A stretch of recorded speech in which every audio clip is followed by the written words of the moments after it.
My God, man. Do you know what this means? This Skitter's gonna be turned upside down, I tell you, upside down. If you get on his bad side, brother, you're done for. Now, it's only a matter of time before he finds out, and when he does, no matter where he is, get ready, gentlemen, because hell's a-coming, hell's a-coming, hell's a-coming, hell's a-coming, hell's a-coming.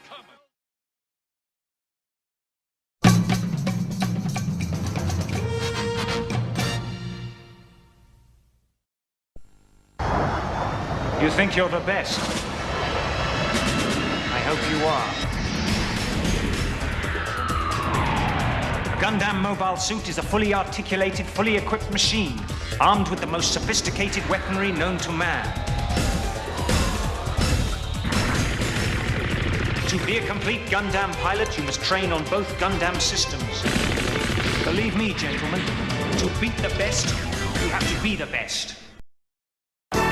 In a world where podcasting is king, you are listening to Gundam at MAHQ. Don't talk down to me like I'm a kid. I totally dig being on my own. Plus, I can eat all the pizza I want. Didn't I tell you for years to go easy on the pizza? And don't tell me that's all you're eating every day. God, you're pathetic, you know that? Please don't talk to me like you're my mom. You're not the maternal. That's enough. Look, you better explain this. I don't give a damn about your personal life. Start talking.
Welcome, everybody, to Gundam at MAHQ. This is one of your hosts, Neo, and joining me always is the Soul Bro in the Chris. Happy summer, everybody! Unmuted? Oh, Yeah, I'm unmuted. Yes. I am. yeah, he's unmuted. For once. Yes. Always got to check. Please, That is true. If that's the routine, I'm cool with it. Please. That is true. This is the first Gundam of summer. Yeah, because, we are. summer was started, last week, I think? Tuesday or something like Triple that? digits, baby. We in there. Yeah, we're not there, but it's it's... down here. Oh, yeah. Fucking. Woo. It's been oppressive for us. I mean, it's like... High 90s. No, not high 90s yet. No, it's been high 80s, but it's pretty intense. But yeah. So yes. So welcome to episode 295 of Gundam, and we got a special guest. I guess God, how long? You've been on before, right, Pedro? I mean, Yes. Oh, I have. I've been. how long ago has it been, though? I mean, it's like It was 20. I want to say the end of 2018 or early 2019. So it was BC before COVID. Oh yeah, no, it was BC. when things looked a little less dim than they already were. Yeah, it was back when people were just slightly crazy, and we used to just laugh at people that thought everything was a conspiracy theory and that aliens were coming to eat their brains and that vaccines had microchips. I thought ending the podcast that I was on would be the most dramatic thing to happen in my life. Oh, you sweet Turns summer out, child. yeah. If only. Oh, more innocent than I thought. Not the fact that you might be living in Mad Max Fury Road in a year or two from now. If If America is completely stupid like they were in 2016. I mean, So- if you those same people probably already think I live in Mad Max. So for them, Oh nothing yeah, changes. oh yeah. Well, you live in New York, and it's like me living in LA, where everything. I see those videos where they're like, "This is LA." There's like people walking like it's The Walking Dead and zombies. I'm like, that's so staged. It's not that way. It's not that way. It's like yes, you get the occasional guy shitting in the street, but that's okay. Occasional. I mean, Don't get me wrong. New York is fucking crazy, but it's not any more crazy than any like large city anywhere in the fucking yeah. I've been to Texas. I had to go there last year. Place sucks, and they got homeless too. Actually, I saw more of them than I see here. So fuck you, shit. Texas. Except you're a listener of Gundam. I don't fuck you. I want to save you. I got in-laws that live there. Jesus. It's okay. My mom lives in Florida, and you guys live in Florida. No doubt. No doubt. I would provide you a way out if I could, because I feel bad for you. I feel like I need to set up a fund to save Chris and Soul, Anytime that I can assist in the escape of anybody from exactly the dick-shaped state, I'm very happy. Get us across the line like all the people trying to escape to Canada in Handmaid's Tale. Yeah, I feel like I'm an abolitionist back in 1850s, freaking Ohio or something. It's like get out of. This is already so weird. It's got so weird so fast. It got so weird and so but no, we'll put it back to a simpler time. That's our topic tonight. A simpler time. Yes, we're going to be doing the second installment of our year in review. We did a couple episodes ago, 1984, and now we're going to do 1994. 94. Shit. Yeah, man, that's grunge was king. What else was going on there? Oh, so much stuff going on in Gundam and Mecha. A way more active year than I even thought. Yeah. Oh yeah. When I was doing the research, I was like, oh shit, okay, yeah, there is a lot to talk about. Yeah, I think it was the time where we knew of stuff, but we didn't know of all the stuff. And this stuff that came out in '94, we probably saw, I don't know, maybe 4, 5, 10 years later. So yeah, definitely a great time, and we'll be talking about that.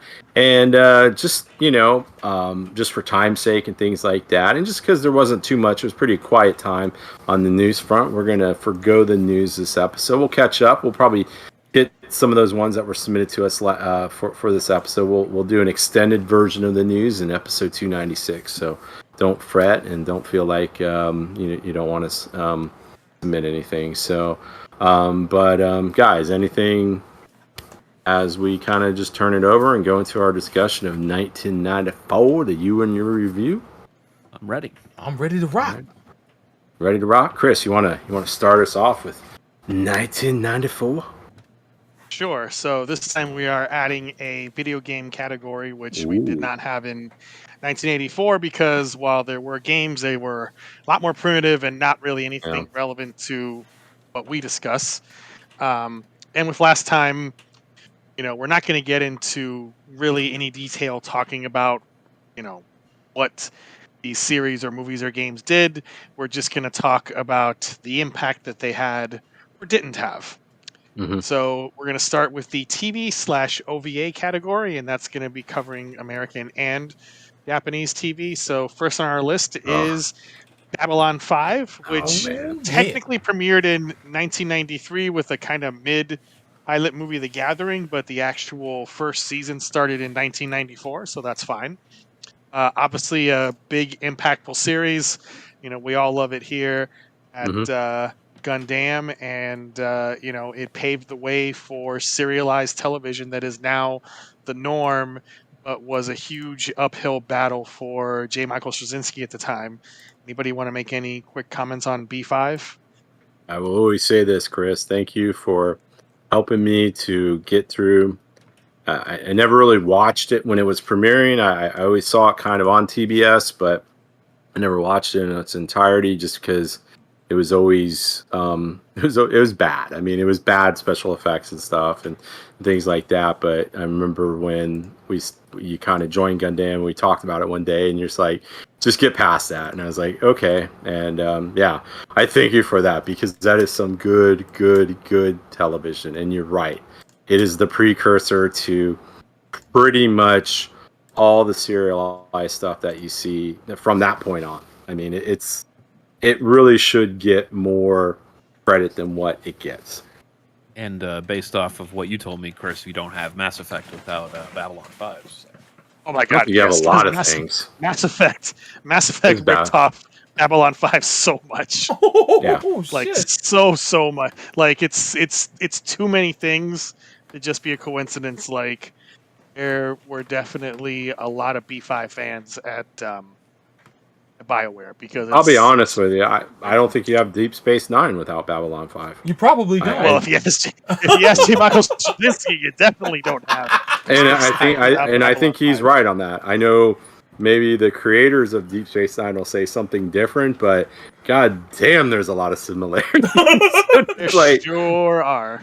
Yeah, I mean, Space Station, all these kind of Sci figure, weird religious thing, all these kind of last name that starts with an S. All these questionable people, like people that have just like trauma in their life and all the. I mean, yeah, okay. I mean, but sure, it's not. That's okay. It was an original production of the Star Trek universe, but okay, cool. Yeah, it's all good. It's all good. It's all good.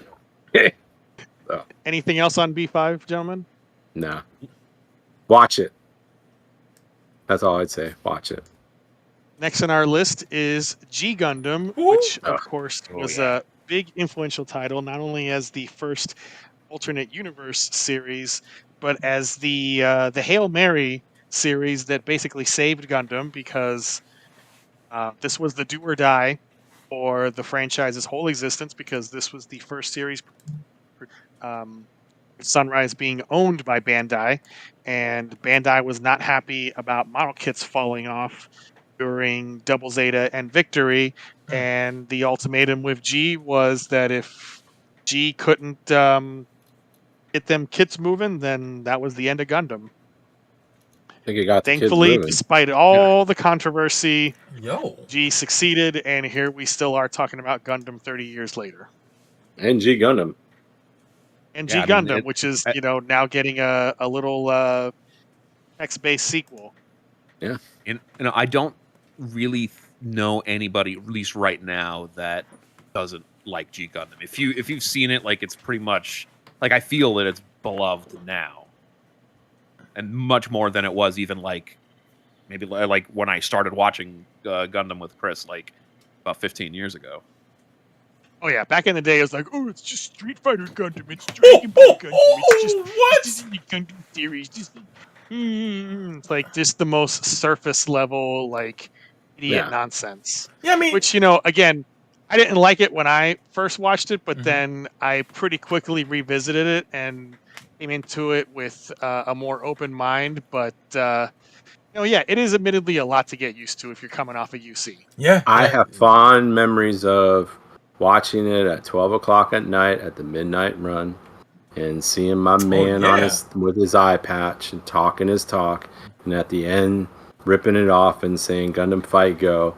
And yeah, it was good stuff. I mean, I could see where people make those comparisons, but as you started to watch, you're like, wow, this is much more than really, what the surface level is. And I'm with you. I think in some ways it might even be might be the better one than even Wing. So, but yeah, for me, it's definitely the one that has the most fun. Yeah, it's definitely the most fun. For me, it feels like the show was like custom made for me personally, from the aesthetic alone. The 90s, if those who don't remember or were there to experience it, was a big time for fighting games. So to make a Gundam series where martial arts was at the center of it, and take like special moves from fighting games and give it to different characters, and also different animes and kung fu movies and stuff like that too. But it felt so perfect for me. I didn't see it though until like the early 2000s. I borrowed Neo's copy. He actually bought the entire series, and he let me borrow it. And I pretty much over the course of probably about a week and a half knocked it out. And loved every second of it. It was a little slow at first, but I didn't hate it at all. And then once they got to the island, that's when things hit the ground running. And then the last 5 episodes is my favorite end game, I would say, in all the Gundam franchise. I love the finale of this series so much, as love takes the center stage in this series, and just to see how Domon finally goes from being a knucklehead to actually realizing and reciprocating what's been given to him the whole time to reign, I think is such a cool resolution. In spite of the fact that they also have to fight to save the entire Earth sphere at the same time. I love the vibe of this series. I love the cast and its simplistic approach, but at the same time it has a deft hand too. And much props to the creators behind this show, because they borrowed a lot of inspiration from movies and TV shows, primarily movies. Every episode takes inspiration from a film. So if you've never seen it, please watch it. Even if it feels like a series that you don't think you could get into, check it out when you have time. It's definitely worth your time. And the Gundam series, that's up there, I think, in the top 10 of Gundam series. Speaking of fighting games, one of the great disappointments for me about G Gundam is that Bandai made a G Gundam fighting game for the Super NES, and it sucks. It's not great. It's not good, awful. and the Gundam Wing fighting game is so much better. Endless Duel. And Go play that game. Yeah, it's so sad that the non-fighting Gundam show had a really good fighting game, and then the fighting Gundam show had a real shit fighting game. Yeah, I think we had to crawl with the G Gundam fighting game to walk with Endless Duel. So, but we eventually got a Gundam Gundam fighting what's that, the Gundam game on the PlayStation that's 2D sprites. Battle Assault. Battle Assault. Yeah, we got Assault. that, and G Gundam characters showed up in the American version. So we got a decent fighting game out of that in the long run. But back to you, Chris. All right, next we have Brave Police J Decker, which is one of the Brave shows, and I haven't seen this one. I don't think it had much of an impact other than just being a Brave show with Kunio Okawara vehicle robots and probably fighting some alien monsters of the week, as most of the Brave series did. Shameless plug, there's a lot of Brave content that's recently been added on MAHQ. I'm actually literally working on Brave content as we're recording this and trying to fill out all those sections. So watch for more stuff about J Decker sometime in the future. That's what's up. I always like J Decker. J Decker made their way into a recent Super Robot Wars. I believe. Yahtzee says it's an SRW 30. SRW 30. So yeah, it's cool to see that it's still being remembered and showing back up in media nowadays. So next up, kind of got to discuss these, I think, as a pair, because they are definitely connected, and that is Macross Plus and Macross 7. Oh yeah. This Macross Plus definitely is Shoji Kawamori basically saying, "Fuck it, I'll do my own Macross sequel with blackjack and hookers." And then Macross 7 is him saying, "I'm gonna do some really fucking weird shit that's gonna make y'all real mad." Yes. What's your jam? So, Macross Plus, obviously iconic series for so many reasons. Of course, one of them is the Yoko Kanno soundtrack, which is just one of the best soundtracks ever made in any medium. Mm-hmm. Absolutely. Yeah. And it's a lot of when I saw it in theaters I think it was last year, the year before time. I was really struck by how much of the designs and the animation really feels like 90s anime. Like, this is 90s anime the movie to me. Yeah, it's at its height. Yeah, it's at its height. I know initially I wanted to use the Let's News song, as our intro into the news, but there was an old anime podcast called Anime in the Limelight that did it. Use that all the time, so I was like, let me not steal from Max.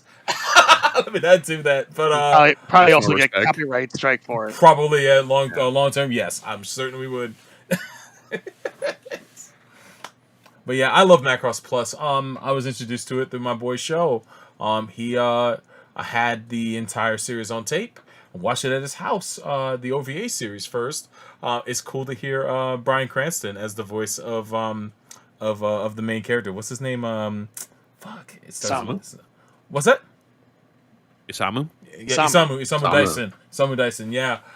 He voiced him under a pseudonym, as a lot of actors did back in the day. It's just a treat to go back and watch that. But overall, the animation's fantastic. The showdown at the end with the STF-1 being controlled by Sharon Apple is just so iconic nowadays. I don't know how you top that, but if anything, I think... did Kawamori peak with this? In your guys' honest opinion, do you think he peaked with Macross Plus? He might have. Oh shit! Yeah, I mean, Frontier is great Yeah, in many different ways, and Plus is also very different from a Macross series in some ways. So, it's definitely been peaks and valleys since Macross. And I would say the first episode of Zero was very good. The rest of it goes cuckoo crazy, but yeah, I'm kind of with that too. It's like, yeah, peaks and valleys. I think that's a good way. Ebb and flow, right? Absolutely. What did Bruce Lee say? Be like water. I think that's what his career's been at times. Yeah. I'll never forget. I just remember Macross Plus being on Sci-Fi Network back in the day. That was like a big deal. And Macross 7. It's to me like the G Gundam of the Macross saga. Like I don't like it. I really didn't like it. Oh no! You didn't? Yeah, I wanted to like it more. The thing not now, enough recycled animation. One too many repeats of Planet Dance, bro. Yeah, I mean that was. Listen to my song. Not enough. Listen to my song is awesome. Being ejected the waiting hands of the enemy soldiers. Yeah, there were a lot of little things that obviously a lot of shortcuts in it. Yeah, I can see that. Yeah. I mean, and one thing that's the hard. Design I love like the ship design is great. But yeah, the story just didn't land for me. But Max Genius is the captain. Come on, man. Again, there are peaks and valleys. And that one episode where he'd take out the stern Vogel and just like show everybody how it's done. Yes. Again, like I'm tired of this. Sitting on the bridge. Gotta get it this done. is mostly a valley, but like there are really peak moments in so. It is hard to get past Basara being like just a dick all the time and not someone who really changes at all from start to finish. Like he's a pretty static character, which is usually not what you want. Like, you look at all your other Macross protagonists, they all go on a journey. Yeah. Basara does not. Like he's the same guy from the first episode of the TV series to the last episode of Dynamite. Like he just does not change at all. He has no development whatsoever. That's a shame. That's not cool. Great soundtrack. I still think the series could have been like maybe 26 episodes and it would have been really strong. Yeah. Could have cut out a lot of the filler, especially like in the first 10 episodes of just like, let's go fight in space. Here's some vampires running around the ship. Here's some other bullshit. Like, just cut that fat. And I think you have a much leaner story there potentially. It's still a great series. It took me obviously a while to warm up to it, but it is definitely a Macross series in every respect, and it has definitely earned a warmer reputation now than it had when I got into the fandom. Yeah, I agree. It took me a bit to get through it, but at least the beginning part. But eventually, I fell into the groove of it too. As you mentioned, the score and the soundtrack is fantastic.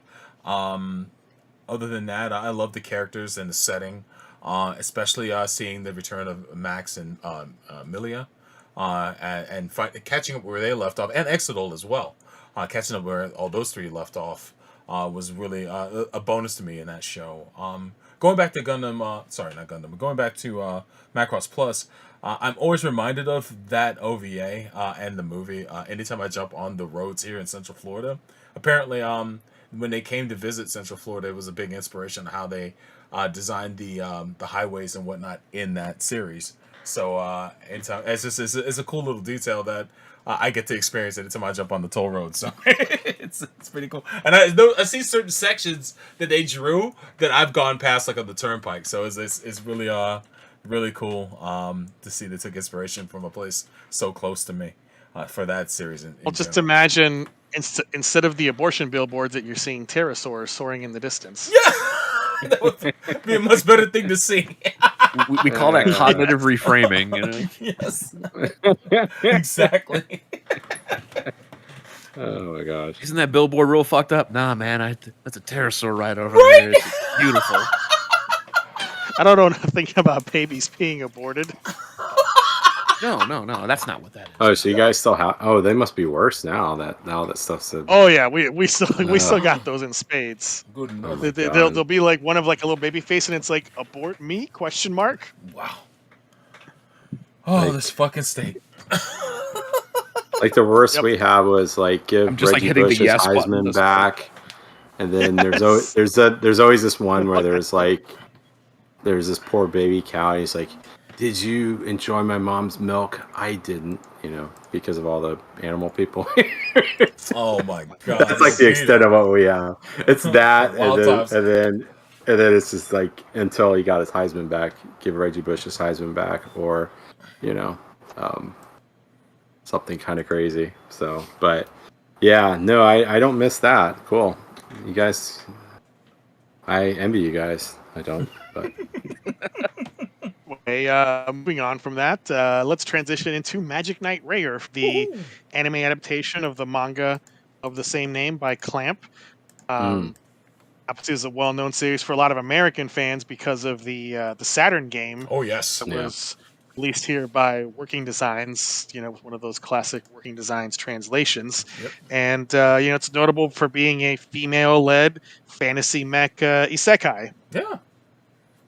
And existing around the same time as Escaflowne. Exactly. I bought the Saturn game when it came out. It was I want to say the last American released Saturn game as well, and had a pre-order for I believe almost 2 years. Really? I want to say it sounds like a Working Design release. I pre-ordered it when they were Electronics Boutique, and by the time I got it, it was GameStop. So or it was it was EB, I forget which. But the story. Yeah, because it went from Electronics Boutique to EB, and I think to GameStop. So, exactly. So you missed the incarnation. Right. You skipped a whole Babbage's. Yeah. The only other game I had to wait very long to get was Chrono Trigger. Aside from that, back in those days, that was the other pre-order that I made that took forever. But can we make a note of that when we hit the video game thing, that there was a point where you would have competing game stores? Like there was a point where you had Electronics Boutique, you had a Babbage's. Oh yeah. And then there was another one. I forget what the other GameStop. one was. GameStop. It was GameStop. GameStop. Yeah, it was GameStop. Yeah. And Some places to sell games. Some places Funko as well if you lived in up north. Funkoland. Yeah. And then you always had, depending on the type of mall, it was more local. You would have like a local game thing. So it was like you would walk into a place that would have like 3 or 4 different places you could buy a game, and there would be a Best Buy outside, a Best Buy and a Circuit City. It's like, you don't have a copy of this? Okay. Oh, the time of competition. It's no longer here. It's all over. Enjoy your one GameStop, fucko. Yeah, in a 25 square mile radius. You got a mom and pop game store near you, support them, please. Oh, those are around? Yeah, they're still around. They have to look for them. Gotta look hard. Yeah, definitely that. Oh, any other comments on Rare before we move on? It's a cool series. It's a classic. I've never watched it. My wife owns it, and she's seen a good deal of it. I've only played the game and maybe seen the first episode, so it's something that's well overdue. I look forward to when we review it for Gundam.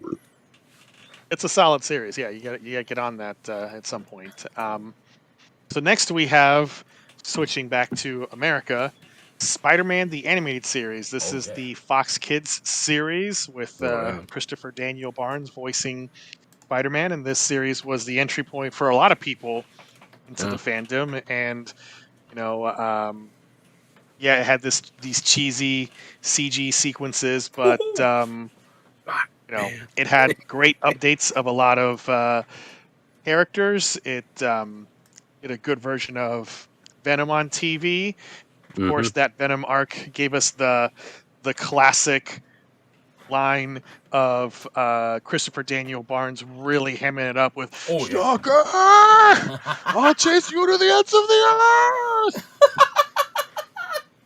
He's one of the best screamers in animation, though. I'll tell you that. Christopher Daniel Barnes, that yell, the one particular scene where he loses the clone Mary Jane. Holy shit! I was like, "Yo, get that guy to Emmy, please." And there were some goofy things about it, like the censorship of cops using blaster guns and that kind of nonsense, and no killing of characters and whatnot. But it still was a really good Spider-Man for its time. It also had a little crossover with the X-Men animated series with some of those characters appearing, so that was fun. And unfortunately, it just ended on a cliffhanger, and never been followed up. Maybe with X-Men 97, we'll get Spider-Man 99. X-Men 97 actually brings us an update on his situation after that. So if anything, when you get around to watching X-Men 97, you'll see an appearance. in some ways, though, I kind of don't want to see that because I've seen the stuff online because people are so pissed off in X-Men 97 that they didn't make Rogue's ass more of a pedonkadonk as it was back in the 90s. Because now the whole thing is like, what will they do with the black cat? Because, she was fit and still had curves. It's like, oh my God, are we really going through this? Yo, the cake shop is closing, boy. The cake shop is closing. It's like get laid. It's like get laid, dudes. And, I'm sorry, but if you're worrying about stuff like that, maybe that's why you're not getting laid. Keep it themselves. So, yeah, it's just should also thing. Got him. Should also note as a minor footnote, it's not on the list. There was an Iron Man animated series. It also debuted in 1984, but I never really cared for it. And it was bad. When Iron Man was a C tier character that nobody gave a shit about. So it's just. Hey, I gave a shit about him, and I was a big fan. I know you did. But even as a big fan, I wasn't a fan. You see, it's not of those Marvel shows from back in the day those Fox box shows, it wasn't good. Hey, so man, I'm not going to sit here and say it was good. Yeah, I didn't that watch was it. when he was. Opening theme was opening theme was okay. I was going to say I didn't watch it, but the opening theme was banging. It really was. Yeah, the theme was good, but that's when he was still. They really hammed up the Howard Hughes is Tony Stark type of thing. Mm-hmm. So I mean, I don't know what's worse now, because I'm sure the next iteration of him he'll be more like Elon Musk, a fat jelly boy with that loves apartheid. So I don't know what's going to be what will be the worst thing on that, but yeah, the theme's a banger, but this show wasn't that great. Yeah. For some things, it was okay. They had a good thing with Rhodey. I do remember that. I thought Rhodey was written well for that show. All right. Next up, we have Disney's Gargoyle, which was a huge series. Yes. Especially for me. And this and Batman the Animated Series, they really primed the pump for me to getting into anime with, and Exo Squad. Those three series really got me prepared for watching anime and for watching stuff that was different than your typical American cartoon. Of course, such an incredible voice cast led by Keith David. So many Star Trek actors. Animated by Walt Disney Studios Japan, which is no longer in existence. Really great series by Greg Weisman. Lots of deep mythology. Lots of Shakespeare popping up. Lots of unexpected elements, and really good show that currently is getting a continuation in the comics.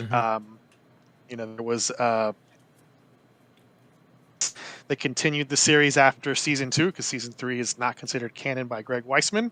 That series is coming back into print and has its own continuation right now from Dynamite Comics. So go check it out.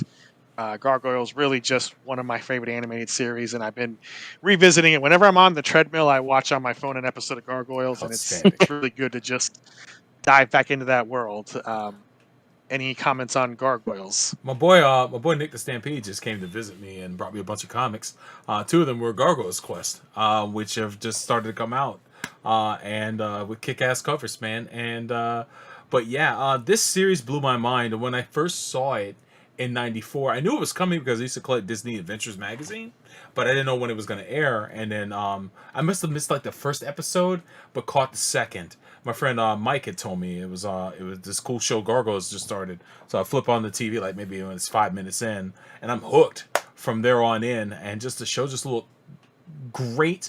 It had a visual similarity to Batman the Animated Series, not exact because it's far more bright and colorful than that, but it was the show just gripped me. Having TNG actors from the Next Generation or Star Trek: The Next Generation in the show blew my mind too, because I had no idea that Marina Sirtis and Jonathan Frakes were going to be like mainstays in the show. Especially Jonathan Frakes playing Xanatos.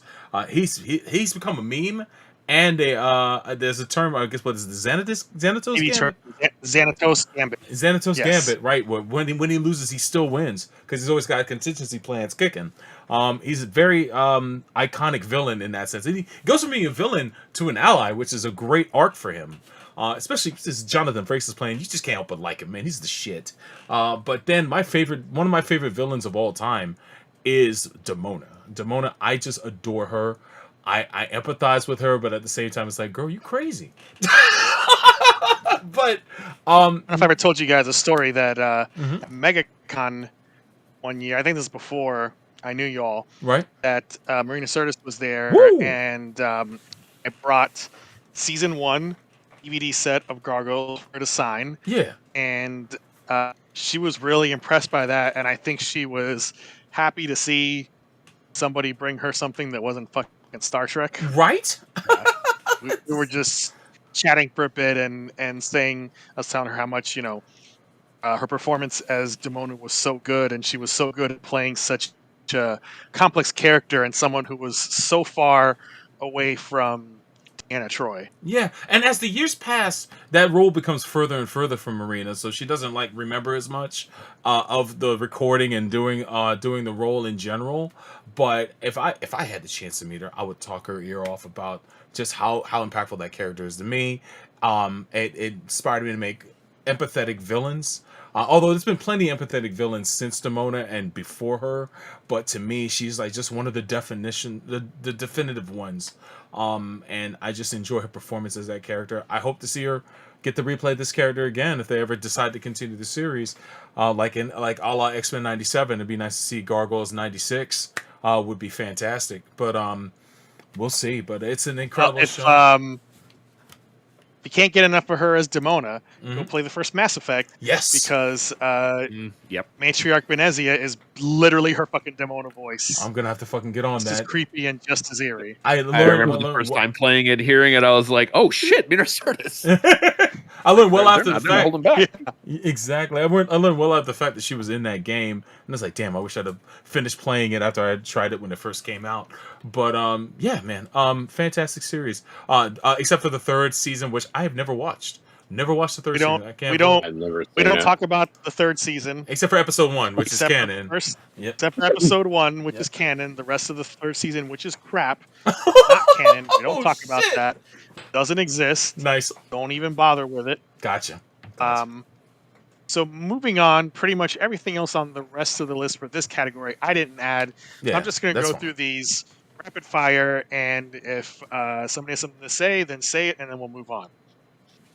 Iria, Zerum the Animation, a Sci-Fi Channel staple. Yeah. Anybody? It's pretty cool. Great, yeah. I saw it great a long time OVA. ago. It's a fun time. Yeah. It's the original movie though that is based on. It's classic of that time. The woman bounty hunter, the corporation hiding things with the alien and stuff like that. Oh yeah. It's a good watch. I mean, it's only like 6 episodes, so it's a great watch. All right, Key the Metal Idol. Saw it a long time ago. I don't remember it though. Never seen it actually. I've been always aware of it, Never. but never saw it. Dirty Pair Flash. I have actually not consumed any of the Dirty Pair franchise, so I cannot comment. I've never seen Flash. I've seen all of Dirty Pair though. Yeah, I here. reviewed the original Dirty Pair for Japanator when I worked over there. Nice. Dirty Pair's classic. Great theme The song women. for the original. Yeah, definitely for that time. All right, Plastic Little, the very fan servicey titty anime that's little bouncing titties. Yes. That's my biggest Character designs. memory of. Character designs by this OVA. Satoshi Urashihara. Just if you know, you know, and if you don't, Google's your friend. Yeah, shout outs to Show. He loves how this man draws boobs. Next up, we have Cosmic Fantasy Galaxy Cougar's Trap. What the fuck is this? Don't know. This is the Who first added time that? Put this on here. Yeah, I did not. Good shit. Galaxy Cougar's Tramp. Wikipedia says it's a series of role-playing games on PC Engine that got turned into an OVA. It Man. looks very 90s. Tell him that. Okay, Oh, anyway. shit. No doubt. Moving on. Marmalade Boy, definitely a classic amongst American fandom. Mm-hmm. Yeah. I don't have anything to say about it. Have not seen it. New Cutie Honey. The only part of this franchise I have ever seen is Cutie Honey, the Gynax OVA from the aughts by Anno, which I enjoyed, but I know that's not this. Mm-hmm. Yeah. Never seen it, but I've seen Re, but I've never seen New Cutie Honey. But shout out to Uncle Go.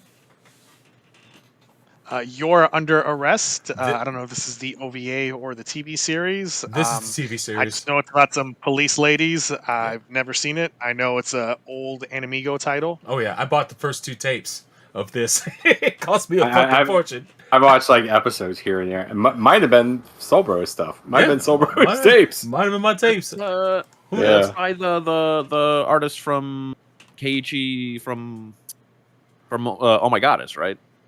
Yes, I believe it's the same guy. I want to say so. Yeah. I'll confirm that for us.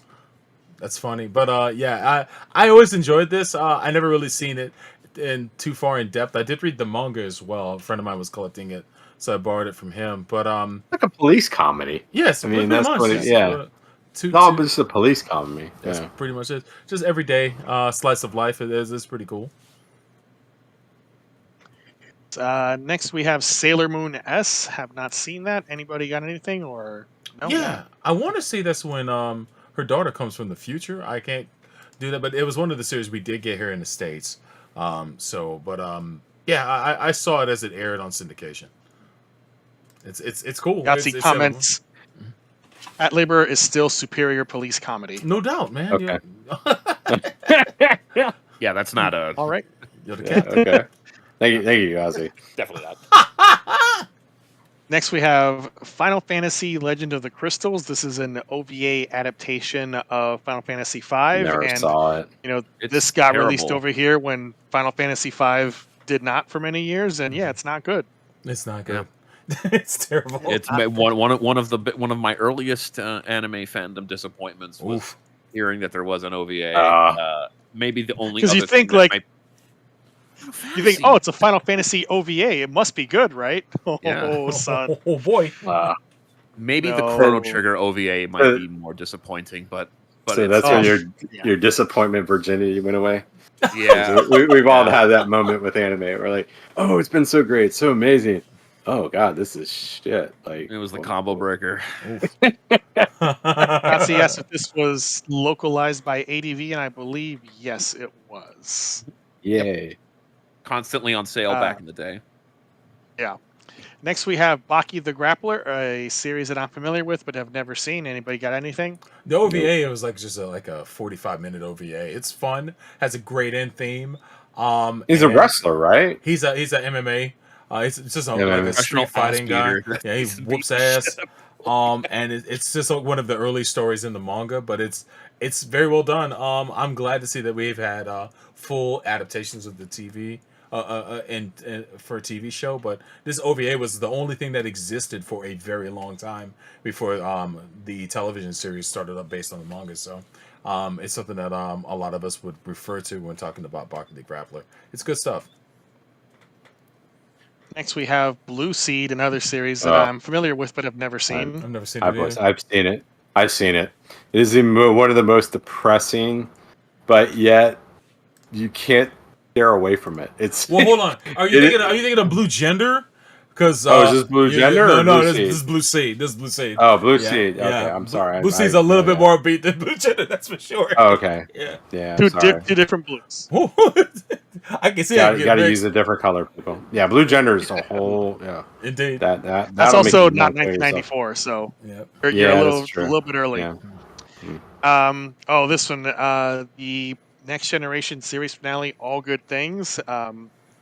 One of the best series finales of any show. Wow, that was in 1994. It sure was. It sure was. I will say that it is the greatest. This is the cliffhanger. Yeah, this is the. This is the cliffhanger, right? No, this is the final. This is the final episode where. No. This is the end of it. Three different time periods. Yeah. Go ahead, Chris. Yeah. Poker game, yeah. This was my entryway into Next Gen because I probably noted before, either here or on Chaos Theater, that I had the unfortunate encounters with Next Gen of watching at one point Samaritan Snare and thinking this is incredibly stupid, and if you know. Oh no! And then later coming across Next Gen again and watching Rascals, and having that be incredibly stupid as well, and thinking, what's the big deal about this show? Why does everybody care? And then the finale was coming on, and it was so hyped, and there was like magazine covers and TV interviews, and then I watched this. Like, you know what? Let me give it another shot. And I was like, okay, finally. Shit. And then that sealed the deal for me on Next Gen. And then you had to struggle through seasons 1 and 2. Yes. And then it's like, season 3. Okay, now I see again why the people like this show. Oops. Certainly not before this. Yeah. So if this is the greatest series finale, yes, I will ask you guys this question. What's up? Did you feel like there needed to be Picard? Because Picard honestly, is no. so hit and miss. Yeah. Looking in retrospect, no. But season 3 Picard definitely gives us the vibes of this episode, I would say. But All Good Things to me did you really need that? Didn't need it, but I'm glad we got it. I'm glad we got it. Yeah. I would say if the Next Gen movies had never happened, then we didn't need Picard. Gotcha. Because the Next Gen movies did happen, in particular Nemesis. Yeah. We did need. I guess, I see where that's the correction point made. Need to reclaim the quality. Yes. Even though like season 2 is really bad.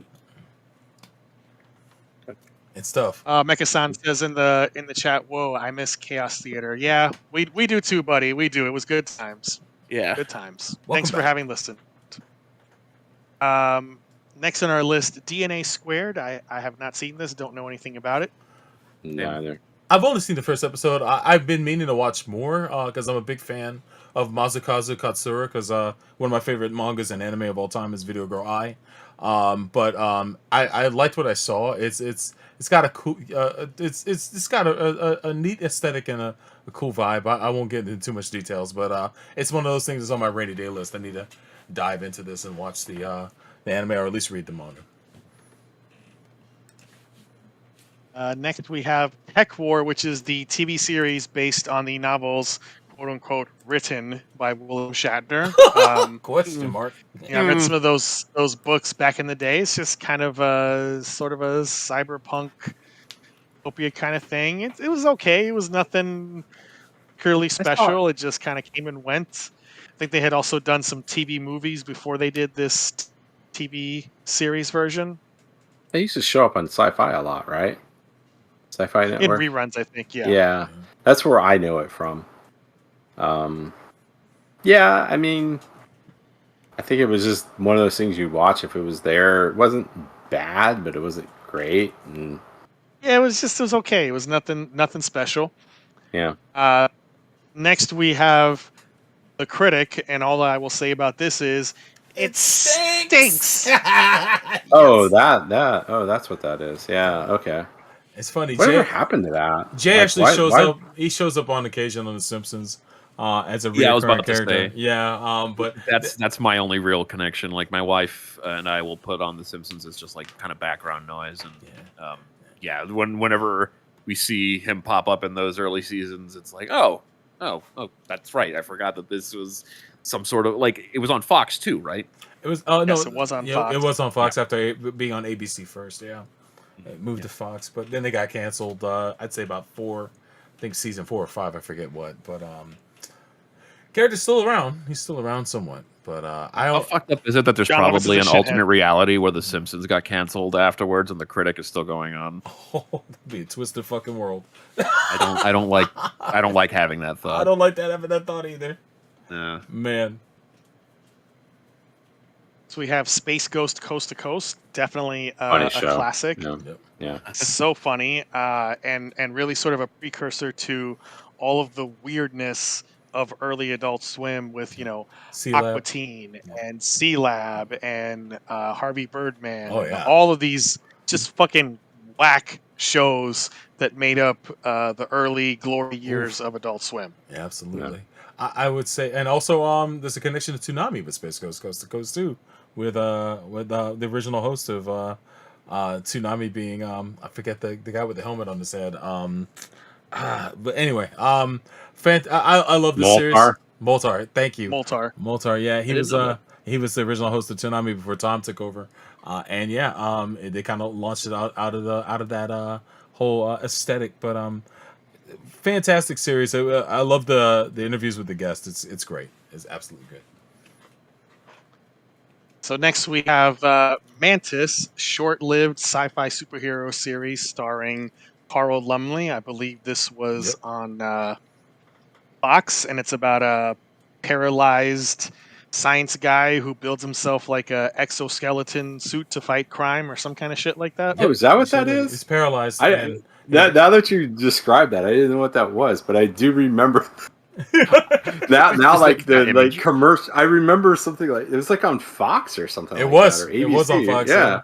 That was back when Fox would just like put up anything. Yep. I think it makes sense to me. I didn't know what the hell that was. It's good to see a brother out there handling business, man. And Fox was had a lot of black led shows on at the time. Yeah, there was a point. There was a point that they liked black people. But as every network does, you start with a bunch of black programming, then you pull it back, and then it's gone. We got a hold now. We don't need these guys anymore. Do I have a chip on my shoulder? Do I? Who knows? No. But it was an inventive series, and I always liked Carl Lumley anytime he shows up in something. So I enjoyed the show for what it was. All right, and just to move us along a little bit, I'm just gonna list all of these next ones in a row, and once that's done, if anybody has anything to say about any of them, then say so. Cool. Cats, Friends, ER, Chicago Hope, Me and the Boys, Party of Five, New York Undercover, Inside the Actors Studio, shout out to Bill Whipton, ER Troopers, Party of Five, Aladdin, All That, Earth 2, and Viper. Does anybody want to say anything about any of those series? Reboot. I didn't like Friends when it aired, but because Miriam loves watching this one of her favorite shows, like I have to watch that shit in reruns. I'm sorry. And it's between that and Sex and the City. Oh man. I'll take Sex in the City because at least you get titties every so often. Hey, at least you don't. Yeah, that's true. But yeah. It's not terrible, but it's not good either. And I don't understand its effect, but so I will always say this: the Friends apartment. No way. Yeah. Well, what was the actual what they filmed it to be? Because they filmed everything over. They filmed everything here. Yeah, they filmed everything in California. Yeah, and it is constantly to this day packed full of people every day. Yeah, of course. It's like a freaking it's like a people go for their like a homage, like a pilgrimage to that thing. It's nuts. I don't get it. I mean, I honestly don't understand the allure of it. There's funny things about it, but except for Joey, most of the guys are creeps. Oh, damn. So Yeah, it feels just like mediocre humor to appeal Ross to. is many one of the people as worst characters in TV ever. oh Oh, Yeah, it's god, terrible. so Most bad, insufferable piece of Ugh. shit. Oh my god. damn. so Don't punch bad, so bad. Yeah. I've only seen a handful of eps, man. All I know is every time I watch it, I get mad because Living Single exists, and I was a big fan of Living Single. So I just knowing that it was Living Single was shopped to NBC. They turned it down, but they liked the concept, so they went and made this, and this ended up being like the more popular of the two shows. It's I don't know. I just find it funny at one point when you bring up Ross is a Sobros man. Yeah, yeah, he is. But Is he though? I just find it. I would not go that far. Yo, I yes. would not, I would not put that kind of disrespect on Sobro. No, What that's the fuck? true. You shouldn't do You that. trying to hurt me? I do baby? find it. I always find it funny though that at one point, this is unfortunately I know this now, but Ross dated this black girl who ends Yeah. up being the girl that voiced Lana in Archer. Oh It's wow. so hilarious. It's so hilarious. Small world, Jesus. Yeah, it's you'd be on. The one thing you will know about that show is there's so many guest stars of people. Like Oh, yeah. even when they're a bit, like everybody is on there. Like I don't get it. I honestly don't get Selleck. Tom Selleck, Brad Pitt, like everybody. Well, Brad Pitt Freaking was Paul was Rudd. dating what's her name? Paul Yeah. Rudd was on there. Like She yeah, I was. mean, because this is the triumvirate that I got to deal with. That Sex and the City and Big Bang Theory. Oh. So Oh God. Oh, that last one, man. You wound me with that. Oof. Mediocre. Oh my actually, God. to be honest with you, sometimes that's probably the better one. Wow. Because Sex and the City's kind of insufferable, and Wow. especially the movies. Yeah, that's I heard. And let's just move on, Chris, because I don't Well, want to go further on this because No doubt. I'm divulging too much of my life. Yeah, and one I don't la- want to relive it. one I last have thing. to live it alone. One last thing. Reboot. Reboot was definitely. The hell is that? Reboot was I never even it heard was of that. a serialized series. It came on Saturday mornings on ABC initially, and then eventually got canceled off of there. It's rerun a lot on Cartoon Network if I recall correctly. It was part of Toonami, but it's not a show I regularly watch. I just appreciate it because it's Mainframe Entertainment, which moved on to do Beast Wars, and some other CG animated series as well. It was a serial, which is very daunting to do at that time in the early '90s. Just like when Hanna-Barbera did the Pirates of Darkwater, that being a serial as well. It was cool to see them dip their toes in that and to see that they did their best to kind of close the show out, despite the circumstances of getting canceled multiple times. So, props to Reboot, man. Doesn't look great nowadays, but I appreciate them for what they did with that Sure series. doesn't. Yeah. It's a rough look, for real. All right, so moving on to movies, I'm gonna have to cut a lot of these kind of Yeah. smaller ones just because we'll never get through Yeah. everything. Yeah, But go we'll start with with a what you couple of want. big ones. Mhm. Stargate obviously kicked off the franchise. This is the movie with James Spader and Kurt Russell. Hell yeah. Enjoyable. Not the best thing, but better things came from it. Mainly SG-1 and all the other spin-offs. Next, we have Star Trek Generations, which was the feature film debut of the Next Gen crew that did us dirty in a couple of ways. One, by killing Kirk, and two, by destroying the Enterprise D in such a pathetic way, which, of course, was thankfully reversed by Picard. Thank you. Pretty flawed movie, but I still enjoyed it a lot. I do I think too. it has a lot of good ideas that just aren't executed very well. Yeah, I agree with that. I haven't rewatched it in years, so I'd have to give it another crack, and it's very low on my priority list. I'm good with it. I enjoy it for what it is. It's not the best of the Next Gen movies. That would be the one that would follow. But I think it's fun at the end of the day. Clerks, the movie that, depending on your perspective, either gifted the world with Kevin Smith or inflicted Kevin Smith onto the Oh no! I fall into the camp of the former.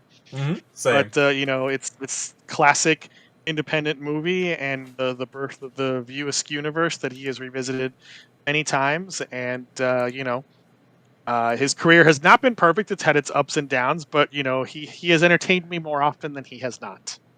Yeah, I mean, It's hard to still a deny. solid Like, movie.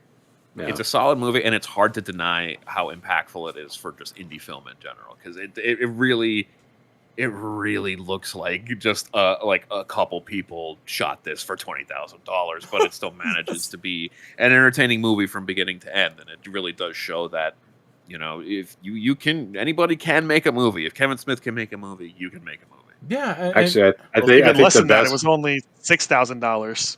I actually think the shit. best part of it is the fact that they intentionally made it in black and white. yeah, because it was cheaper to film it that way. Yeah. No, it conveyed the mood. No, it was cheaper. Kevin said it. Is it? Yeah, he said it was was cheaper to film. It was cheaper to film in black and white. Because it also conveys the mood of the movie. Oh yeah, of It course. actually feels like, because it's just shop clerks. They work at a fucking convenience store. Yeah, and a kinda- video store. It's cut and dry. It's It's just a perfect confluence of like medium and like intention, like working really Yeah. well together. I agree. For me, I saw this movie shortly after it came out. My friend let me borrow the videotape with it, and I thoroughly enjoyed it. I was clerking at the time, so it hit me in the right spot. And just to see what these directors were doing at the time, whether it be Smith, Tarantino, Rodriguez, Linklater, all of these guys were like upstart filmmakers of the 90s. The 90s was kind of like the second coming of definitive filmmakers at that time, and Kevin was one of them, and he had a good string of movies after this. You could say what you will about his movies nowadays, but his first slate I think is pretty solid. I think overall, but Clerks is one of the crown jewels of his work. Next, we have the live-action Street Fighter with Jean-Claude Van Damme and Raul Julia in his final film appearance. Very goofy movie, but I'm sure it has some enjoyable parts I haven't revisited in a long time. I would kind of like to at some point just to soak up the cheese and the goofiness, because it is not a good movie by any stretch of the imagination. It's one of those. But it kind of falls into that category of like so bad it comes back around to be Yes, good. It definitely does. Exactly. There's a lot of great one-liners in that movie. That's all I'll tell you. It's when it comes to that, the one-liners. If you just keep track of the shit the characters say, you will be thoroughly entertained from scene to scene. The rest of the movie don't make sense, but everybody knows Bison's line about Tuesday. Yep, Raul Julia has the performance in that film by far. If you're gonna watch it for any reason, watch it for him. It's one of his last, and when he got the role, he did it for his children. So I think that's super cool. He did it for the paycheck too, but his kids wanted him to do it badly, and he did it. I mean, that man was dying, horrible in pain, and he was eating in every fucking scene. That is wild. That man had a full plate every time he showed up on that fucking set. Man, I admire him so much, man. Him and that character and Gomez Adams are like some of my favorite characters in cinema. So props to him. Yeah, man. That's what a way to go out. Speaking of way to go out, next we have The Crow. Oh yes, the comic book adaptation directed by Alex Proyas, and a movie, unfortunately, always marked by tragedy because, as we know, Brandon Lee was killed in an accident on set with a gun that was loaded with live ammo, and they were able to finish the movie with some CG effects and a stand-in. Great dark adaptation of the comic, really good soundtrack with Simple Pilots, 9 Inch Nails, The Cure. Go find it on Spotify. Great movie. All of the sequels that came afterwards were disappointments, and we have this new reboot that I saw. Oh yeah, a trailer of with Bill Skarsgård that just looks so awful. It looks very unnecessary. So incredibly terrible, completely unnecessary, and it's like. So you decided to model The Crow on Post Malone. Oh, why did anyone think that was a good idea? Like, no.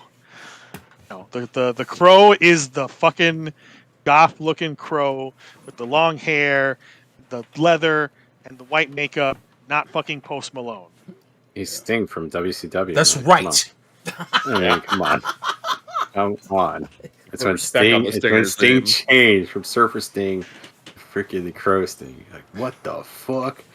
Oh man, It worked though. best 83 weeks there ever was in wrestling. Oh my god. And on the subject still of dead people, The Lion King. The dead know, cats. Dead Such a good cats with Mufasa. Animal Hamlet. Yeah. Animal Hamlet. Yes. Kitty Hamlet. Yes. Yeah. Disney's most successful 2D animated movie, and obviously an all-time classic. It's been turned into a Broadway show, which I did see and is actually a great show. Also been turned into a quote-unquote live-action CG movie that I've not seen, but just looks creepy and off-putting. Oh yes. It's not bad, but it's.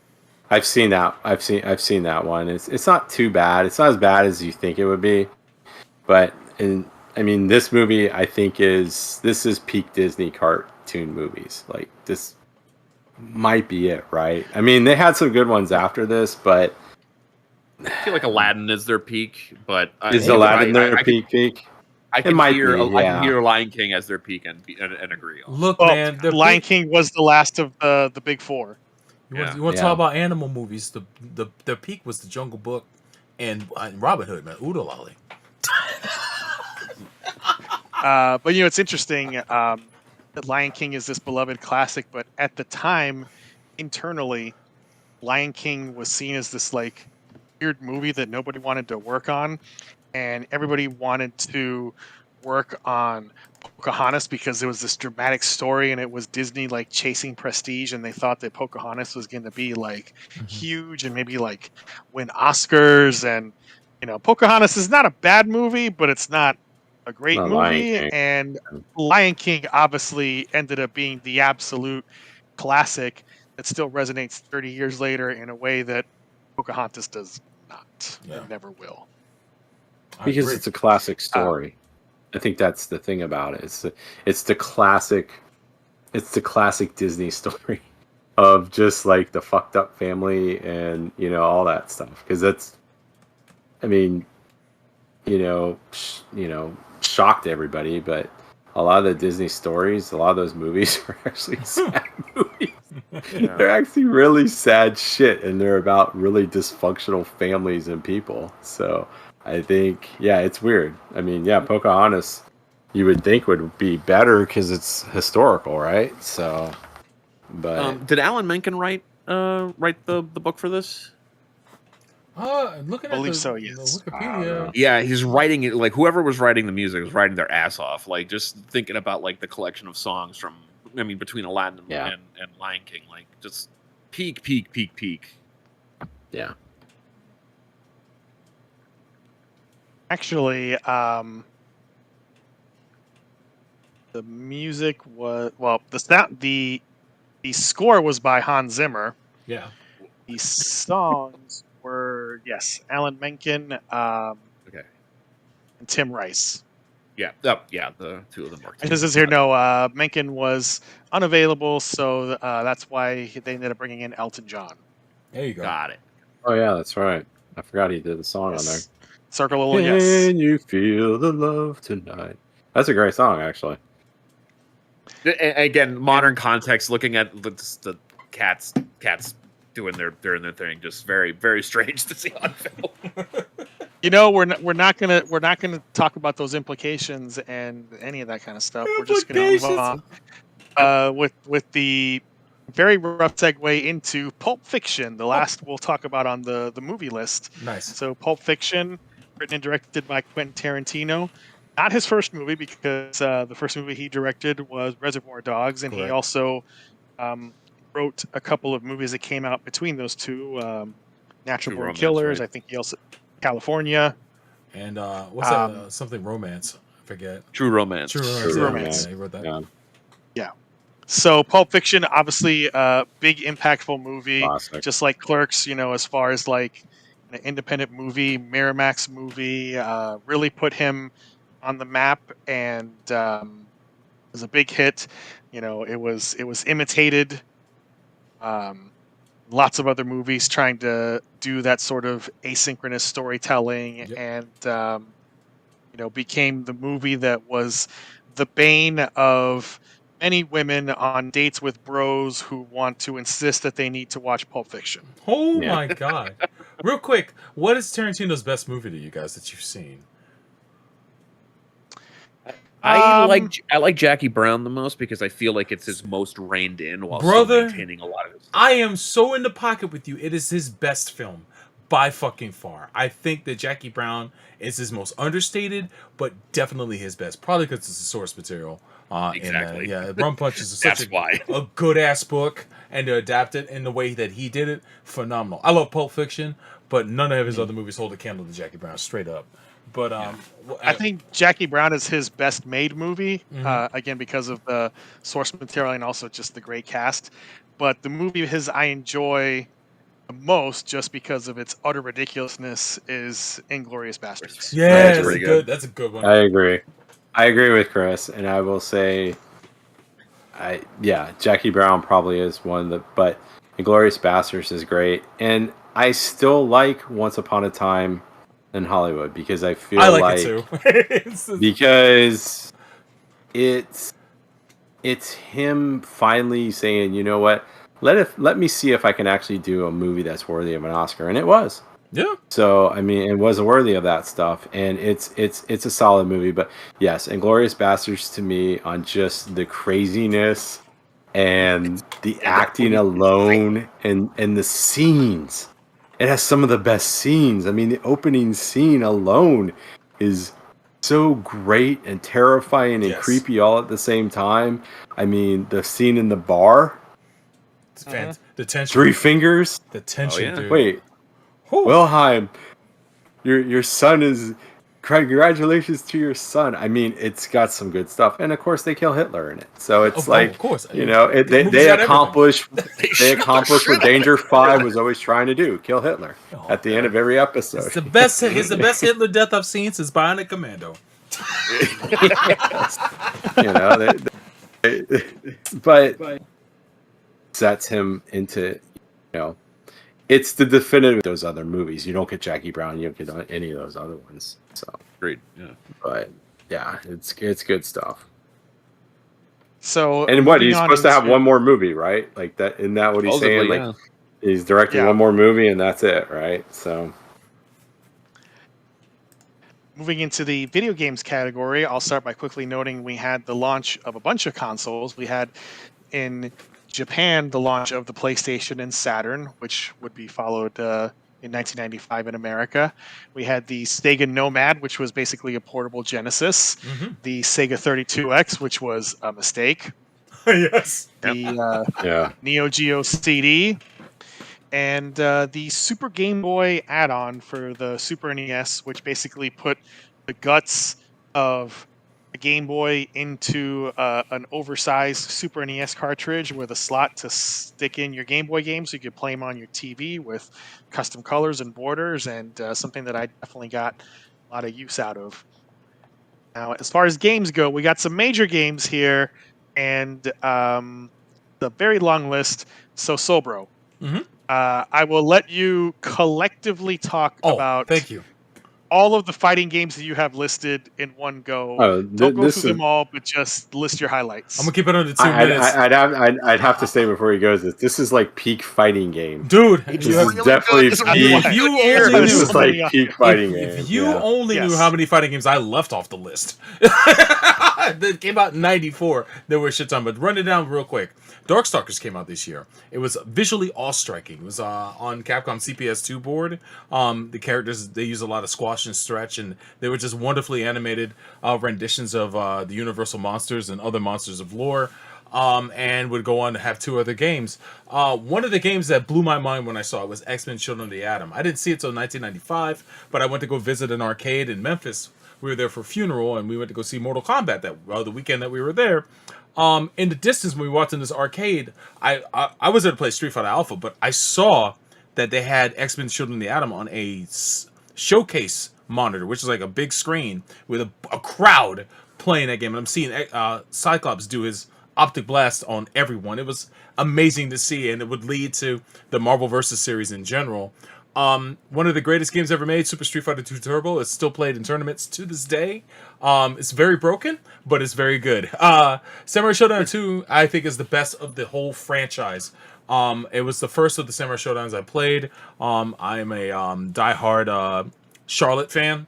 Charlotte and Haomaru as the characters I play in that. It's a wonderful looking game, and it's one of the first fighting games I saw that had scaling, where it would go from like widescreen to close-ups to the closer the characters got. King of Fighters 94 was inspired by another fighting game, Fatal Fury Special, where a character from Art of Fighting was the secret boss in that game. And so SNK decided to double down and do a whole game that crossover characters from all the different franchises into one fighting game, which is 94. 94 is not as good as some of the other games that came about, but 94 allowed you to have characters from Fatal Fury versus Art of Fighting versus characters from Akari Warriors and so on and so forth. It's very, very fucking cool. And then in 95, you got to select your own edit teams. You couldn't do that in 94. You had to pick whatever base team that you were given. But it was cool. Virtua Fighter 2 is probably one of the most important fighting games of all time. Virtua Fighter 1 took us into the world of 3D polygonal fighting, but Fighter 2 really did solidify it, and it inspired a lot, including the mention of this next game, Tekken. Harada, one of the chief developers of the Tekken series, said it would be no Tekken if it wasn't for Virtua Fighter 2.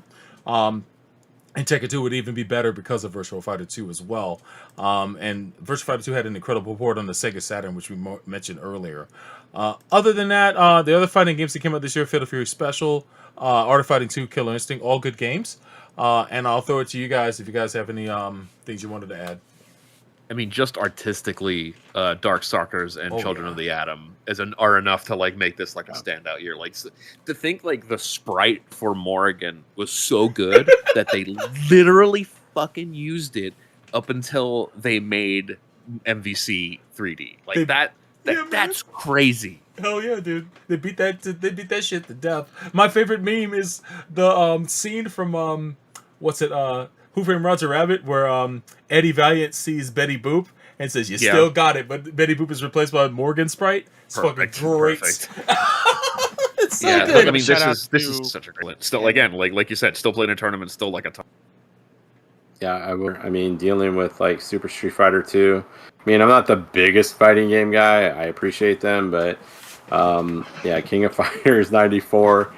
Yeah, I know those things well, and you're right. There is a point where you sit there and it's like they did that stuff so well with just such, I guess you would think at this point, inferior techniques and graphics that it was just so well. So yeah. But, one last thing I'll add with Tekken. It's incredible to me that there's been people playing this franchise since the first game, and a lot of things you were able to do in the first game are still applicable to Tekken 8, which is the latest version. The way the characters are played, the move lists, or some of them are still the same. The way the characters feel, a lot of it is still similar. So there's a lot of like old timers who are still viable at Tekken because of that. Most other fighting games changed their systems entirely. Tekken just built upon what they have, and that's super cool to see. Hey, Soul Bro. Mm-hmm. You having any stream problems? Because there's comments in the chat about that. Yeah, my one of my cords fell out. I had to put it back in. Hopefully, everybody's okay now. Let me know, stream. Let me know if there's anything wrong with the sound or anything. The chat went away momentarily, but the stream should be back to normal now. So let me know what's going on. I do have an honorable mention of video games, but go ahead, Chris. Before you, I'll do it at the end. It'll be quick.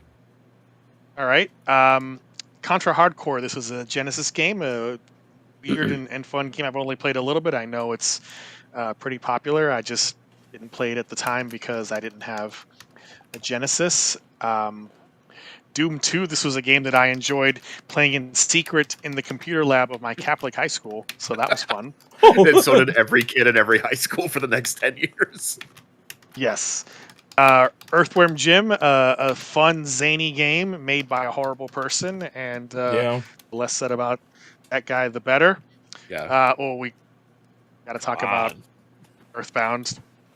Earthbound, obviously, means a lot to me and Pedro. We named our fucking podcast after it. You sure did. It has left an indelible mark on our lives. It's so fucking good. It's one of the best RPGs ever made, and I just adore this game to death. Mm-hmm. I literally I have nothing else to say because, like you said, we named our podcast after it. It was our first and last episode. Yes. That's awesome. Anybody else want to speak up about Earthbound? I never got to No. play it, man. I always wanted to own it, Yeah. but I never got around to picking it up. And now we can play it on as a part of. I want to say it's on the Switch as part of the services on there, which I'm subscribed to. So I need to give this game its proper due. You need to get on this game. This is a game that you will enjoy, and for a 30-year-old game, it still plays very well. Outstanding, man. I know it's beloved by its fans, and anytime Ness shows up in Smash Brothers, everybody loses their mind. So there's something to be said about that, man. Shout outs to Earthbound and the Mother series in general.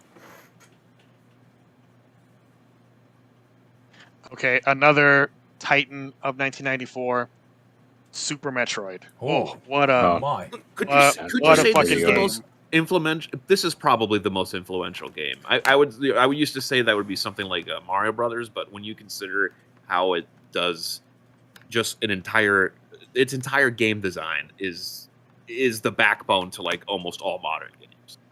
Yeah, I mean, this leads to Kind of, Symphony, yeah. and then that leads to so many fucking games, and even things that don't fall under the Metroidvania category. Like, so many games picked up things from Super Metroid, and it's just an ace game on every front. The graphics, the soundtrack is incredible.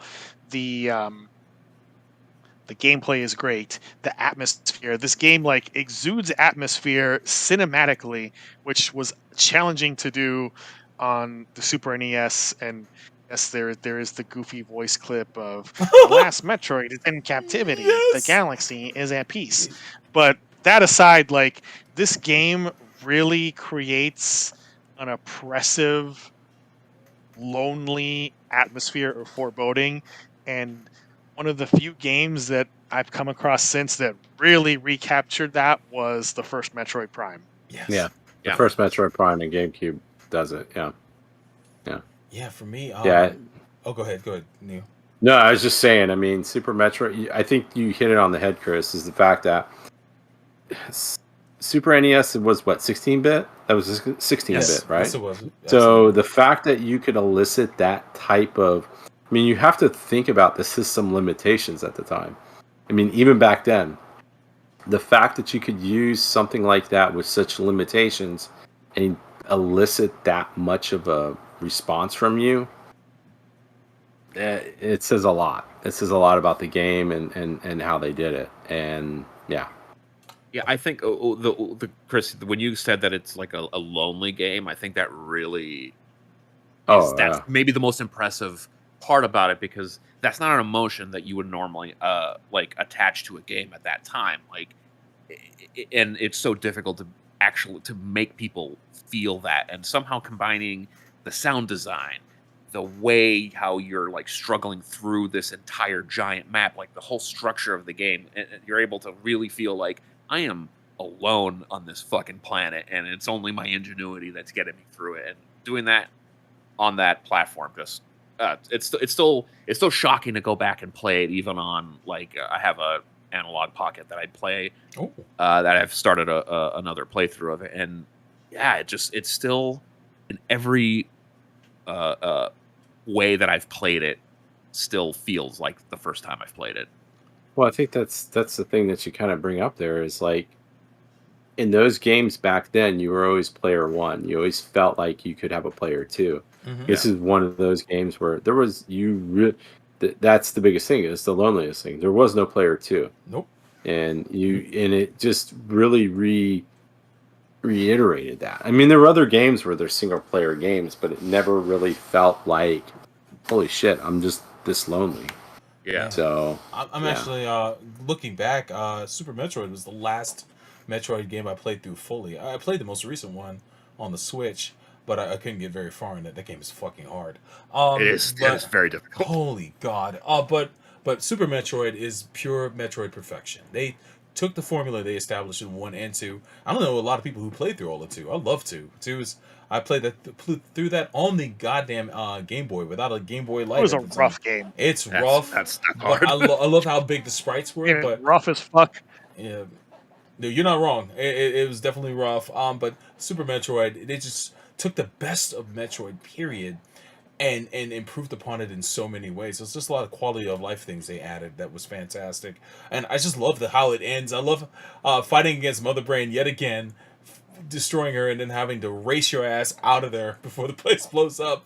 And it's just you have this thrill of exploring in that game that that it becomes typical of Metroidvania games moving down, but that one is still chief on the list. If I had to, if you had asked me what's better, Super Metroid or Symphony of the Night, I'd be really hard pressed, but I would say just by an inch, it's Super Metroid, because of just the game just grips you from start to finish. That mood. That mood is a masterpiece. I think Super Metroid is a better balanced game probably than Symphony of the Night. Yeah, I would say so, but Symphony's still great. For anybody out there wants to lynch me because I besmirch Symphony, don't get it twisted. I love that game too, but that's all I got. Well, if you want to hear me and Pedro rant more about Metroid, we did do an episode of it on Chaos Theater many years back, so you can dig through the archives on MAHQ to go listen to that episode. Another super huge one, the last one we'll talk about in big detail, Final Fantasy VI, a.k.a. Final Fantasy III. Holy shit, what a game. My God. Such a leap when you go from, in America, Final Fantasy 4/2 to this, and the graphics, the soundtrack, the epic story, the world of light, the world of ruin, Kefka going from goofy little clown to like Greek god in the final battle. It's just this game for its time was peak Final Fantasy, and when you think of Final Fantasy, I think people will tend to lean on this game and 7 as what their conception of Final Fantasy is. I wish, in a way, I wish that Square would revisit 6, but there's some days I feel that might not be the best move. But to be quite honest with you, I think 6 is my favorite of all of them, and the core reason it's 6, 4, and then 7 for me. 4 is the shit too. I just adore it. But 6, a story about 6. My brother was racing through that game before I got the chance to get as far as he did. He got to the midpoint of the game where the shit is going down and we're about to enter the apocalypse. And he made the mistake of not waiting for Shadow, right? Shadow is his favorite character, just to point it out. Shadow's my brother Wode. I know where this story's going. When he found out that you could not get Shadow back if you left him behind on the floating island, he was maybe a couple days into playing through the second half of the game. He said, "Fuck this, I'm starting over." He went back and started the game fresh and ran that and got all the way back and made sure that he had Shadow with him. He said, "I'm not finishing this game without my boy." So that's what he did. Well, we've all done that. I've done that plenty of times on a lot of these games. Yeah. But my brother was just adamant because to this day, his favorite RPG character of all time is Shadow from Final Fantasy VI. and maybe because it was that experience, but I knew from his mistake, I knew what not to do when I got there. But if it makes you feel any better, I in Final Fantasy, this is later on, Final Fantasy 9, I reached the last boss and realized I did not spec my team correctly to be able to take out the boss, and not even in a way where I could grind for a couple hours and fix it. Yeah, I had just fucked it up right from the beginning, so I had to replay. The first time I went through 9, I had to replay the entire game because I didn't have saves, obviously, like 2 discs back. Oof. So I know that feeling. I know what it's like. Pedro, it's a horror story. That's like getting the Sephiroth at the end of 7 without Knights of the Round. I don't know who's suicidal, but don't fucking do that. Yeah, that fight is actually quite difficult if you don't do all the other work. Yeah, exactly. It's like, take your time. It's not a rush to the end.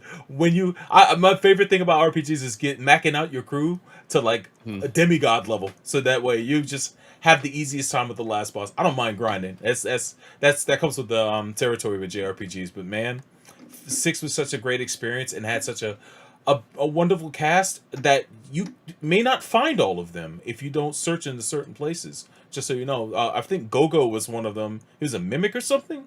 That guy you have to really work hard to get. So yeah, it's great. That's a lot of trust that they put in players, yeah, especially in 1994. To it's crazy when you think about it.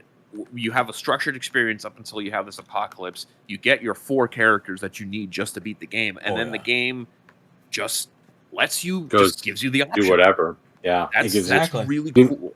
It's so good. It gives you the option to do whatever you want, and yeah, it's got the that's crazy. It's got the coolest airship, the coolest guy that had, I think Setzer was his name, and I don't know a soul who's been able to get all of. I want to say his name is Gone. No, it's not Gone. The guy who was like a feral kid. Gao. I don't know anybody who's been able to learn all his techniques. I think there's enemies in the game that are not in the game by the time you get him that he can learn things from that you are impossible to get. I could be wrong about that, but no, I think it's true on the SNES version. I think the later versions might have fixed that, but I think I remember reading that there was some shit you're like, I don't remember seeing this. Like, yeah, right. So yeah, that character could learn. About broken. Like, that game is broken as fuck. Exactly. My favorite character in the game was what's his name, Sabine, but also of course Terra. Terra was amazing too. I think she's just one of the best lead characters of all time. But back to I still don't think it gets the credit it should. No, I mean it never does. 7 is always it's the star child of Final Fantasy. But you really look at it, it's like without 6, you don't have 7. You know what brings me to tears almost every time is hearing that damn opera song. That opera song fucks me up. I don't know why. Maybe it's just the tone of the song, but getting there and having to do all the tasks involved with that is so cool. Oh hell, the shit where what's her name? Celis has to try to save Sid's life by feeding him fish. At the beginning of the Apocalypse arc, that shit grips you too, man. It's I could go on for hours. I'm sorry, let me just pull back, but it's such a good game, man. It really is. It's a great game, and to close that game, quick shout out to Donkey Kong Country, the original, which was it the best designed platformer? No. Have the graphics aged that well? No, but at the time it was a glimpse into the future. One thing that has aged incredibly well is that absolutely fucking banger soundtrack by David Wise. Yeah, outstanding stuff, man. That guy was ahead of his time. I do want one quick one. Oh, go for this it. Sure. Was go ahead. my video game thing. Mad 95, it was released in 94. It was, right? Yeah, I saw that on the list. Yeah, that's how that stuff is. And the thing about that's the start of me starting to win cash in high school and later college. Hell yeah, playing this game. But what was iconic about this first year? It was actually had NFL players in it, and it had the team logos, and it had all that stuff. Like prior to that, it was just nameless people. I actually think they were all just like the same sprite. Like they weren't like after this point, you knew like there were black guys and white guys. that's just how it was. And this is it was also. I think this is the second year. The year before is when you could play a full season, because you could only just play a game, so you would go through a full season. So it's like the first time where it actually became a game and not sort of a technical. Yeah, it actually became a game where it wasn't just like an arcade game to play a quick game. You would pick a team and you go through the season. So like that, I think that happened the year before, and then but that year it wasn't endorsed by the NFL and stuff like that. and it was just like generic teams, if I remember. Man. But yeah, this was a start, and I mean, this was a start, and then like maybe 20 years later, it was the golden age. I mean, Madden, I don't think it's as much as what it used to be. It kind of died off probably about 8-10 years ago, but you know, it's especially in sports games, this has always been, you know, the gold standard of that Where stuff. it turns the corner. Yeah. Pretty much, yeah. I mean, it went from just being like a kind of like this weird thing, and to being like actually something the NFL was like, oh, hey, this might make sense to make money off this. So that's my thing. So. All right. All right. So for our final category of comics and manga, I'm only going to mention 2 titles on here. And Sobro, if you want to talk about anything else on here, you can do that. The first one is Marvels, which is a comic written by Kurt Busiek and illustrated by Alex Ross, which is one of the rare examples of a comic book fully illustrated by Alex Ross, not just him doing the covers. And he, of course, does it in that iconic, you know, Saturday Evening Post painting style of his. And fascinating story because it is looking at the Marvel Universe in real time from the late 30s through the 70s from the perspective of a photojournalist named Phil Sheldon. It's a great story. The art is, every single page is a masterpiece of art, and I highly recommend it. There is a sequel comic that was made many years later called Marvel's Eye of the Camera that is the same concept. And it was written by Kurt Busiek, but the art is not by Alex Ross, so it's definitely not as impressive in that respect. It's, you know, just standard comic art. The other I will mention is the manga Monster by Naoki Urasawa. I know Sobro loves this too. Mm-hmm. Absolute amazing story. Anime adaptation is great too. Definitely one of my favorites in the manga world. Same. A Monster is such a great read. And I would actually, it's one of those rare cases where I would say read the manga over watching the anime. The anime's fine. It's cool, but the manga is such a it's just, I think it just, the twists hit harder in the manga. Especially if you're going through at a brisk pace. It's gonna slap you in the face in some places. But it's such a interesting journey that Dr. Tenma and the characters of that series take on. And it's such a compelling villain as well at the center of it. So please check that out. I'll take the baton, and you guys want to come back to Monster by all means, but this will be the last thing I mention.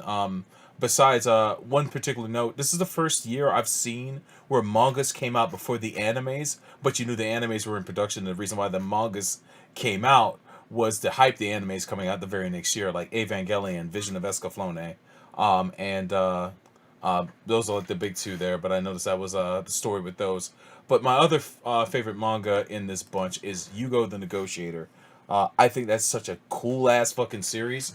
If you never read it, it's about a Yugo who is a professional negotiator who gets sent to impossible situations to negotiate people out of, whether it be hostages in the Middle East or a kidnapping. Robert Smith before Robert Smith. Exactly. They made an anime for it. It's about 10 or 12 episodes. You can find it. I'm sure you can find it on the interwebs. I don't think it's on any streaming services, but it came out in the mid 2000s. It's a fantastic series. You should definitely check it out. But You Go to Negotiator, highly recommended. I think it's great. I'll toss it back over to you guys to pick out whatever you guys want to talk about. Well, I will say this: Rurouni Kenshin manga. I think the first 2 arcs, you know, it's basically the TV series. You watch that; it's pretty much the same. It's not too much of a deviation. I think the manga helps because you see more of like his motivations, Kenshin's motivations and stuff. Then, of course, the 3rd arc is completely different in both. I get where they did with the anime, but I do kind of. I think the manga one was okay too. I think it just had that. The only issue it has is, you know, once you start off so strong, sometimes it's hard to keep it going. But I think it's a solid one. And of course, I know the author is very controversial at this point, boy. and that's a whole different thing. It's but we're just going by. In 1994, we didn't know he was a creep, so we might have, but we just didn't. It wasn't confirmed. Yeah. So Kenshin is one of those, another good example of a show that needed to cut out before its last arc. I think if you end in Kyoto, it was too good of a sign off for that character instead of having that brother come back. I had seen the show, and when I went to read it, I was expecting it. Okay, this is going to be so much better. Then I got through it. I'm like, actually, not really. It's about the same quality. Yeah, it's not too bad. I felt it was a little bit better in the manga, but I mean, once they get to Kyoto and once he gets done with Shishio, it's like, this might be the part. Yeah. I mean, and I will say the classic fight between him and Saito in the dojo, in the Kamina dojo, it's as good in the book as it is. I mean, because I still think that's one of the best. Like, it just, the tension and everything in it, even on the show. As good as it is in the show, I think it's even better in the manga. And I know that happens a lot, but it doesn't diminish what they put in the anime. So, I agree with you. I agree with Pedro. But sometimes you need to know when to bow out. Yeah. Sometimes you need to be George Lucas. You need to just take your multi-billion-dollar franchise and cash out. Because, 10, 15 years later, you're like, hey, not my problem. Yeah, whatever the issue is, I don't care. I don't give a fuck. Man. I actually respect that guy now so much. But, yeah, I think basically, I don't really see anything else on this list that... Generation X, that was the weird... X-Men offshoot back because that was the 90s were the decade of the X-Men books. Like there was like about 1,000 of them, it seemed like. Oh yeah. Back then. I mean, there was Uncanny, there was X-Men, there X-Force. was X-Force, X-Factor. Yeah, Generation X was like the weird one, right? It was like kind of Excalibur. That was the one they had with Jubilee, right? Like Jubilee showed up in it or something. Like she was the only like halfway decent one. Everybody else was kind of like, who the fuck is this mutant? So, like, there was a mutation on everything. Like that was peak X-Men 1990s. Hitting the bottom of the X bucket. Yeah, I mean, you had the one guy Cypher. I know every language. Like, oh, okay, cool, where does that work? Oh man, Pedro, did you have any ones you want to mention before we wrap things up? No, the only one was Kenshin, and we discussed it. So yeah, well, shit. All right. Well, Chris, you take us out, sir. Well, I think, looking back at everything we've discussed, 1994 was a big year in many different areas, especially video games. And I think when we come back around in a couple episodes to do 2004, that it's going to be a lot less impressive than a lot of the stuff that we just named right now. we were spoiled for choice tonight. We certainly were. Yeah, there was an abundance of riches because there's so much stuff that we didn't mention. Big things like Sonic 3 and Knuckles, Phantasy Star 4, just a lot of Shawshank Redemption, just a lot of great things that we just didn't have the time to get to. Yeah. And 2004 is just, I know it's not going to be as good, in any respect. And we got Gundam C. It's not going to be. We got Gundam C, y'all. Yeah. We got that.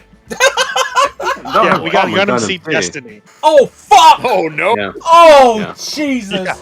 Well, but at least you can say it's pretty much the first 13 episodes, right? I mean, because that's that's peak Destiny. So, I mean, if I was to tell somebody to watch Destiny, just be those first 13. Oh, that's upsetting. Don't watch the others.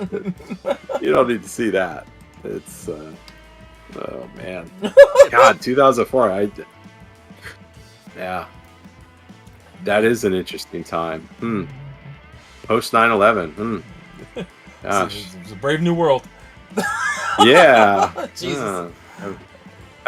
It's a thing where all the 1994 people had those Eastern European accents, and then 2004 they have Middle Eastern accents. Oh my god.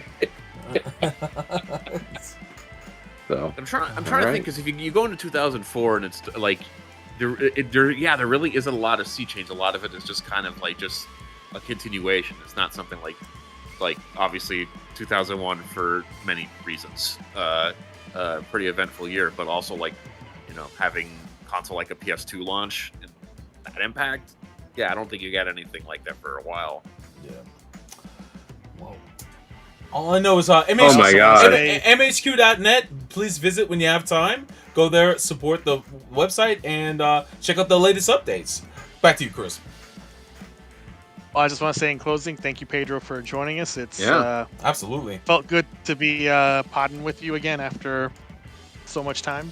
Yeah, this was a joy. I actually have felt for quite a while. It'd be nice to kind of hop on and talk with you guys. And it's nice that my opinions are no longer kept to the abyss. Now other people can hear them.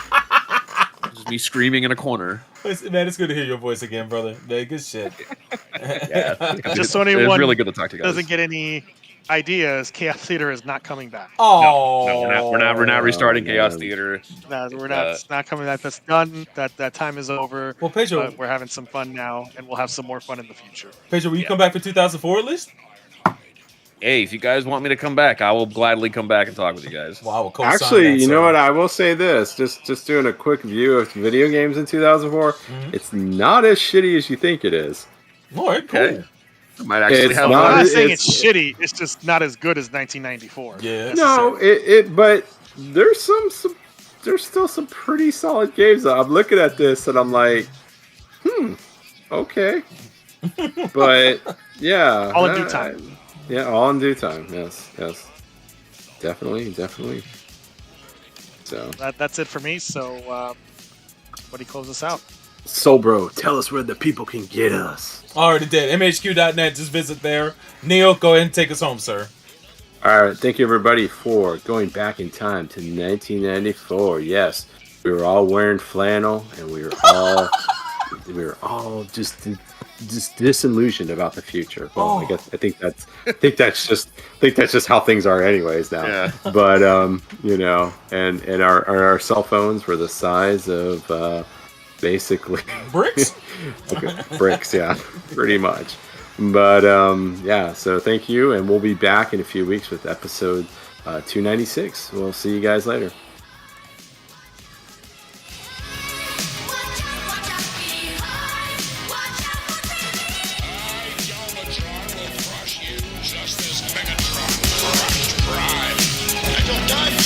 Just like Megatron. All right, we survived that. Yeah, but will we survive this? We're gonna crash. Gundam Hunt Rod just bought it. I can't deal with that now. Terminated. Excellent. Thought that we had lost, baby. They'll find out they're wrong. I revved it up real strong, baby. The scene before too long. I want the Matrix.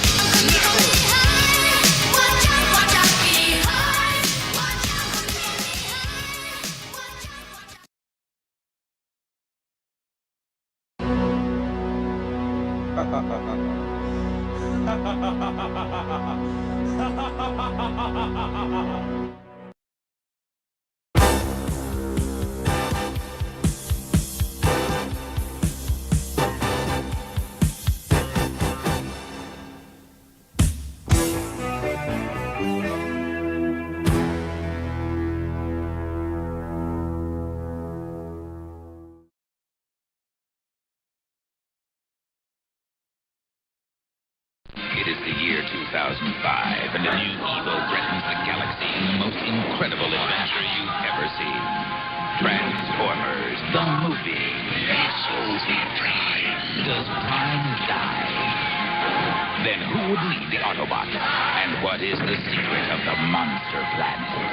It's so big, so exciting, you've got to see it twice to take it all in. Transformers, the movie. Rated PG, open to theaters everywhere in 3 days.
I would have waited an eternity for this. It's over, Prime.